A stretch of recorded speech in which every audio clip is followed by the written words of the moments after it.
negara tidak melihat, menutup mata lahirnya kebijakan-kebijakan yang menekan tubuh perempuan, yang mengatur tubuh perempuan, yang membatasi ruang perempuan. Hari ini perempuan diusir dari lahannya, diusir dari hutannya. Yang sama ini perempuan menjadikan hutan sebagai rumah kedua untuk menghidupi keluarga, untuk belajar dan banyak hal dilakukan di hutan. Tapi pemerintah mengizinkan banyak investor untuk masuk dan mengusir perempuan dari hutan. Hanya satu kata,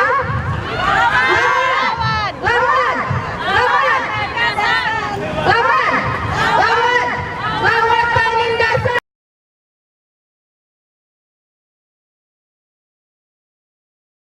Selamat siang semuanya teman-teman. Semangat ya. Ya, perempuan berdaulat atas tubuh, pikiran dan hasil kerjanya. Hari ini di Aceh, berbagai kebijakan, berbagai aturan dibuat oleh para politisi di mana menyasar seluruh tubuh perempuan. Contoh, kanun Jinayah adalah salah satu bentuk diskriminasi negara yang telah menghambat mengekspresikan perempuan di Aceh. Pasal 56 ayat 1 sangat-sangat mendiskriminasikan perempuan. Hidup perempuan! Hidup! Tolak segala bentuk diskriminasi! Tolak segala bentuk mekanisme penindasan! Penindasan harus dihapus di muka bumi untuk perempuan yang lebih baik, untuk perempuan yang hidup lebih layak. Sekali lagi, tolak segala bentuk penindasan. Kami lihat tidak boleh tidur, tidak boleh menutup mata untuk melihat kami perempuan-perempuan di Aceh. Di Aceh hari ini lahir berbagai kebijakan yang sangat merugikan, mendiskriminasikan. Kami perempuan di Aceh hari ini berjuang, memperjuangkan segala hak-hak kami sebagaimana layaknya manusia. Tolak, tolak, tolak penindasan. Ya, 389 hari ini berbagai bentuk kebijakan diskriminatif menghias wajah Indonesia. Perempuan menjadi objek di mana tubuh perempuan disasar untuk menyusun segala bentuk kebijakan.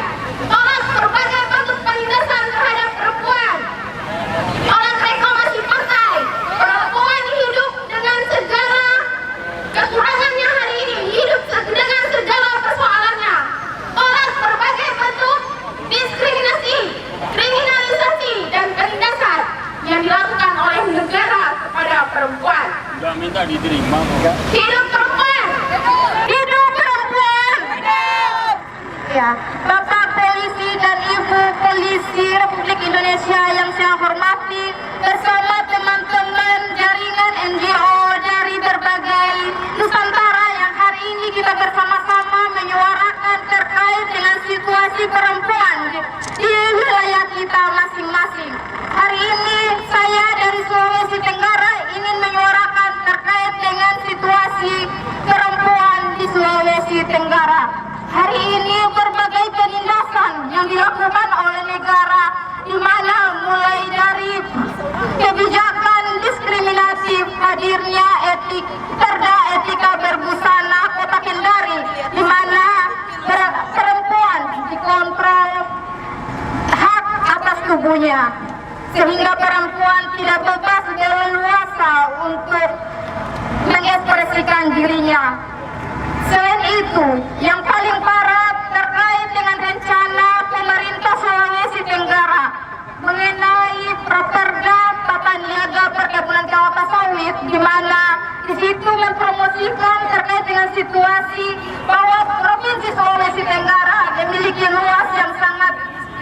lahan yang sangat luas, memiliki potensi sumber daya alam yang sangat banyak, yang berlimpah, sehingga mempromosikan kepada investor luar untuk datang berinvestasi di Sulawesi Tenggara. Perlu diketahui Bapak Ibu Polisi, hari ini saya mengetahui bahwa kita sejak Indonesia merdeka tidak pernah kita lahir dari anak pejabat, tapi kita adalah rata-rata anak petani dan nelayan.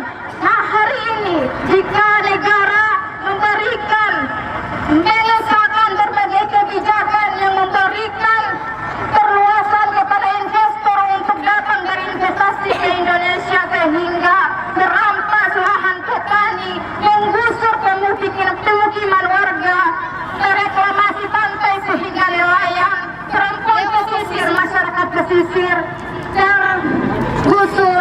sumber kehidupannya, dan mereka memilih alternatif untuk menjadi buruh, menjadi pengemis, menjadi buruh migran yang itu tidak dijamin keselamatannya oleh negara. Hidup perempuan! Hidup perempuan! Hidup perempuan! Hari ini saya mengatakan kepada kita semua, tidak ada lagi namanya penindasan terhadap perempuan.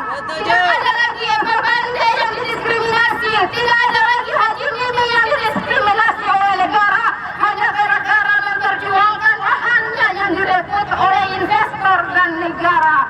Terima kasih. Hidup perempuan! Tolong penindasan, lawan penindasan. Ya, 8 Maret kita peringati sebagai Hari Perempuan Sedunia, di mana perempuan bebas dari kekerasan, bebas dari penindasan. Tapi hari ini, detik ini, perempuan masih saja mengalami penindasan. Ibu-ibu Polri yang terhormat di depan, ketika menggunakan seragam, itu artinya kalian telah dipolitisasi oleh negara untuk menggunakan seragam. Padahal perempuan bisa juga bertanggung atas tubuhnya, memakai pakaian apapun. Kemudian juga di Makassar sendiri, kami juga melakukan aksi perempuan sedunia, di mana di kawasan Pantai Losari sana ada 60 orang perempuan H2D, perempuan pencari kerang, yang hari ini tinggal 2 orang karena proyek reklamasi yang dilakukan oleh pemerintah Kota Makassar. Sampai hari ini juga teman-teman di Makassar melakukan tuntutan kepada pemerintah kota dan pemerintah provinsi. Dan hari ini perempuan-perempuan di sana berjuang untuk mendapatkan kembali hak-haknya, karena reklamasi telah merenggut sumber penghidupan mereka, sumber kehidupan, sumber ekonomi mereka. Bagaimana mereka bisa hidup ketika hak-hak mereka, sumber ekonomi mereka dirampas oleh penguasa, oleh pemodal yang dibimbingi oleh pemerintah. Hari ini negara telah abai terhadap hak-hak perempuan nelayan, hak-hak perempuan pesisir. Akhirnya perempuan harus memutar kepala untuk bisa bagaimana menghidupi keluarganya. Lawan penindasan. Perempuan bersatu, Lawan penindasan. perempuan berjuang. Lawan Ya, penindasan. terima kasih ibu-ibu Polwan. Kami dari Palu, Sulawesi Tengah, yang dimana hari ini masih merasakan bagaimana penindasan oleh negara, bagaimana hutan, pembatasan masuk ke hutan, akses ke hutan yang dibatasi oleh tapal batas Taman Nasional, yang dimana dari leluhur perempuan mengambil pandan, mengambil hasil hutan, mengambil obat-obatan tradisional, hanya karena kebijakan oleh tapal batas itu dilarang. Bagaimana penambang perempuan penambang tambang kalian harus tersingkir, perempuan penambang tradisional tersingkir oleh perusahaan-perusahaan yang izinnya semakin cepat dikeluarkan oleh negara. Bagaimana perempuan memilih bermigrasi, memilih bekerja di luar negeri, hak untuk memperbaiki kehidupannya. Tapi setelah dihadapkan oleh permasalahan, tetapi permasalahan itu begitu dilakukan di penyelidikan, ternyata hanya bagaimana aparat hanya lebih memilih kasus-kasus yang lebih besar, bukan kasus perempuan. Bagaimana lamanya kasus perempuan yang diselidiki dibanding kasus-kasus besar lainnya. Penindasan yang kita rasakan saat ini, di mana kita dirasakan oleh kebijakan negara yang belum berpihak kepada perempuan. Kami menuntut pemerintah untuk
Samita, tapi si Samita